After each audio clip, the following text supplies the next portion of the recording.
Assalamualaikum warahmatullahi wabarakatuh. Halo semua, perkenalkan nama saya Muhammad Novel Faras dari Universitas Sriwijaya, Fakultas Matematika dan Ilmu Pengetahuan Alam, Program Studi Matematika.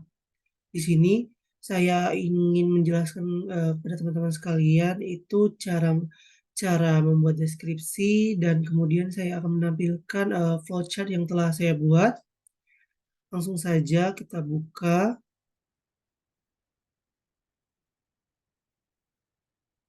Ini adalah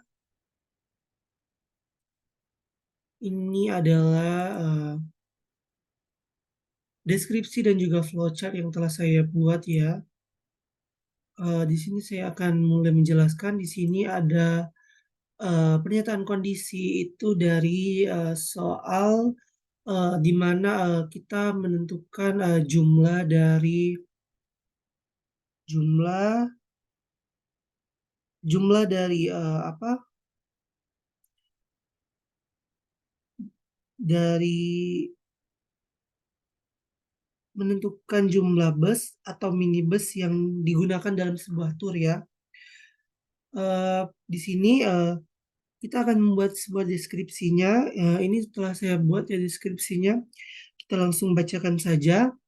Itu yang pertama itu anggap jumlah siswa yang akan mengikuti study tour itu sebagai X. Jadi X itu adalah sebuah variabel ya teman-teman.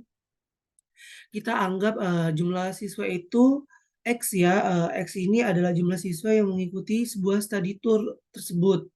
Nah, kemudian yang kedua, kita asumsikan jika X kurang dari 7, maka study tour akan dibatalkan. Yang ketiga, jika 7 kurang dari sama dengan X kurang dari 20, maka transportasi yang akan digunakan adalah satu minibus. Yang keempat, jika X sama dengan 20, maka transportasi yang akan digunakan adalah satu bus. Kemudian yang kelima, jika X lebih besar 20, lebih besar dari 20, dan X persen 20 kurang dari 10, maka transportasi yang akan digunakan adalah satu bus dan satu minibus. Kemudian yang terakhir, jika X lebih besar dari 20 dan X persen itu 20 lebih besar sama dengan 10, maka transportasinya akan menggunakan dua bus. Dari deskripsi ini maka dapat dibuat sebuah flowchart-nya seperti ini ya teman-teman. Teman-teman bisa mulai flowchart-nya itu dengan mencari sebuah bentuk di insert ya teman-teman. Insert, kemudian teman-teman cari shape, itu teman-teman cari bentuk oval seperti ini ya teman-teman. Kemudian teman-teman bentuk seperti ini. Kemudian teman-teman bisa langsung menuliskan start ataupun teman-teman bisa membentuk bangun datar yang lain ya.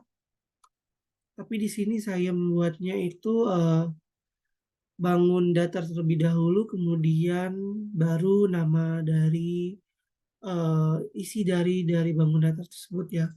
Pertama itu kita membuat oval.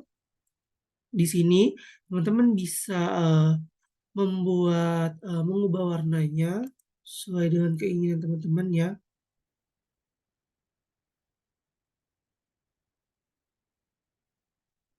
Di sini ya teman-teman.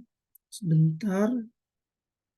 Nih, di sini teman-teman klik ini, klik bentuk oval tadi, kemudian save format. Kemudian teman-teman bisa mencari warna yang diinginkan di shape fill. Kemudian teman-teman yang kedua, teman-teman cari bentuk tanda panah seperti ini. Di insert juga teman-teman ini nih bentuk raw down yang ke bawah ya. Kemudian teman-teman cari bentuk ini trapesium ya. Ya, cari bentuk trapesium. Kemudian tanda panah ke bawah lagi. Kemudian teman-teman cari bentuk belah ketupat. Tapi di sini setahu saya bentuk belah ketupat itu ada ya ini ya. Kalau di sini bentuk belah ketupat itu namanya diamond ya teman-teman. Teman-teman bisa cari di basic shape itu ada diamond. Di atasnya L shape. Kemudian di bawahnya rectangle single corner round. Teman-teman bisa cari, kemudian pasang, kemudian teman-teman buat ini, kemudian teman-teman buat persegi panjang ya, kemudian teman-teman buat tanda panah lagi seperti ini, bentuk seperti ini lagi, kemudian di sini teman-teman tanda panahnya agak ke bawah panjang. Ini untuk N ya teman-teman. N ini bentuknya oval, teman-teman bisa cari juga di insert tadi. Oke, selanjutnya kita ke samping sini. Oke,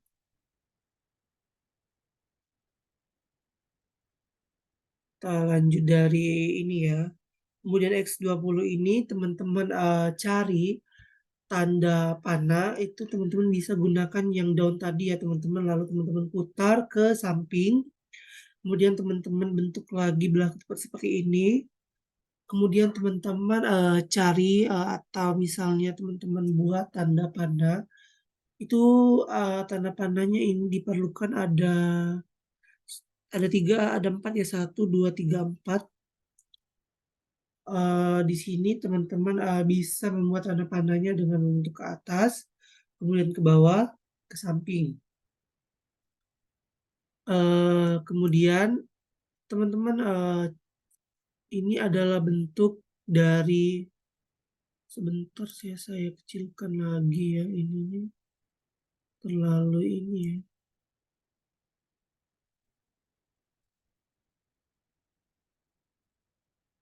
Nah, ini teman-teman bisa cari di insert kayak tadi ya. Di shape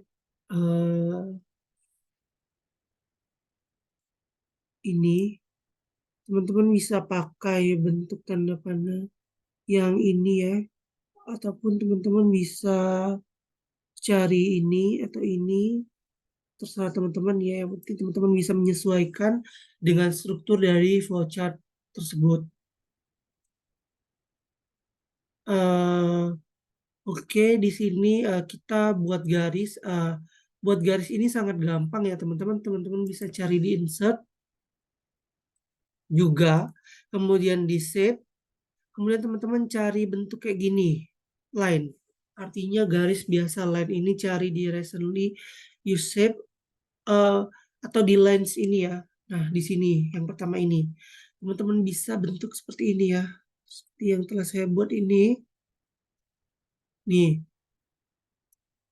kemudian ke bawah ini ya. Nah, di sini saya akan menjelaskan isi dari bangun datar tersebut. Kalau untuk bentuk oval ini itu kita mulai dari start ya teman-teman. Kemudian ke bawah itu mulai memasuki X. X itu adalah variabel tadi ya. Dan integer. X titik 2 integer. Kemudian X sama dengan 20 itu artinya X 20 ya. Variabel X berjumlah 20. Kemudian ke bawah itu ada satu bus. Kemudian teman-teman jangan buat N dulu ya karena teman-teman di sini akan kebingungan. Kemudian kita akan lanjutkan dari X sama dengan 20 ini. X20 ini kita ke samping itu sama dengan X lebih besar 20. Di sini X sama dengan 20 itu ini bernilai salah ya teman-teman. Dari X lebih besar sama dengan 20. Kemudian di sini X persen 20 kurang dari 10 dengan X lebih besar dari 20 itu bernilai benar ya teman-teman. Kemudian di sini X persen 20 kurang dari 10 itu dengan satu bus dan satu minibus dan dua bus ke samping sini dan ke atas sini. Itu kalau yang ke atas itu bernilai benar dan ke samping itu bernilai salah.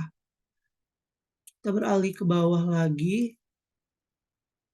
Nih, X lebih besar 20 itu bernilai salah apabila dia X kurang dari 20 dan X lebih besar sama dengan 7.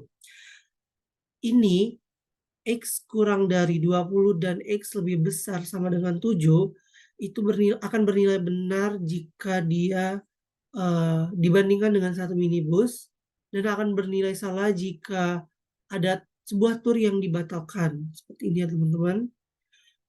Kemudian jika sudah progres dari flowchart tersebut, kita masuk dari N, urutannya itu dari ini ya, dari bawah, seperti tanda panah ini ya, itu ke samping, ke atas. Kalau dari atas itu garisnya ke bawah, kalau dari sini itu ke samping, kalau dari sini itu juga ke samping, dari sini juga ke samping, itu lintasannya akan dari atas ke bawah, kemudian ke samping kiri sini. Dia dua panah dan dua garis ini akan bertemu di satu titik, yaitu titik N, karena titik N ini adalah titik terakhir dari progres yang telah kita buat di flowchart ini. Oke, sekian yang bisa saya sampaikan pada video kali ini. Mohon maaf sekali apabila teman-teman merasa kebingungan dan ada kata-kata yang tidak dimengerti, karena di sini saya juga adalah seorang mahasiswa yang masih mempelajari dan mendalami dari pemrograman pernyataan kondisi ini. Harap maklum, saya ucapkan terima kasih. Saya akhiri. Wassalamualaikum warahmatullahi wabarakatuh.